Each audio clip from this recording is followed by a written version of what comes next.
बिस्मिल्लाहिर्रहमानिर्रहीम अस्सलामु अलैकुम वरहमतुल्लाहि वबरकातुहू। इंसान है, गुस्सा तो आ जाता है। अगर गुस्सा आ जाए तो हमें तरीका क्या बताया गया, हमें क्या पढ़ना है ताकि गुस्सा ना आए, अगर आ जाए तो ख़त्म हो जाए और शैतान हमसे दूर हो जाए। Very simple.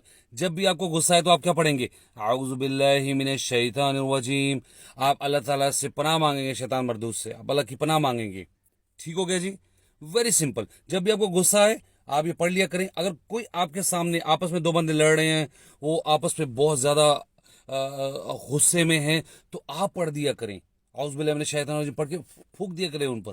तो आप देखेंगे इंशाल्लाह वो ठंडे हो जाएंगे। मेरा आजमाया हुआ है। और वैसे भी हदीस है, सुन्नत का तरीका है, मेरा तरीका तो है नहीं है। तो हमें जो तरीका बताया गया है, अगर हम उस पर अमल करेंगे तो उससे फ़ायदा ज़रूर उठाएंगे। जब कभी भी ऐसा हो जाए, किसी से झगड़ा हो जाए, बहस हो जाए, एक तो वहां से क्विट करें फौरन। क्विट नहीं कर रहे और अगले से बहस चल रही है तो औज़ बिल्लाहि मिनश शैतानिर रजीम दिल में पढ़ते जाएं। अगर वो बंदा नहीं देख रहे तो उसकी तरफ औज़ बिल्लाहि मिनश शैतानिर रजीम पढ़ के फूंक दे आप, तो इंशाल्लाह वो ठंडा हो जाएगा। पानी पी लिया करें, बैठ जाया करें अगर खड़े हैं तो, या वहां से निकल जाया करें। वेरी सिंपल तरीका बता रहा हूँ।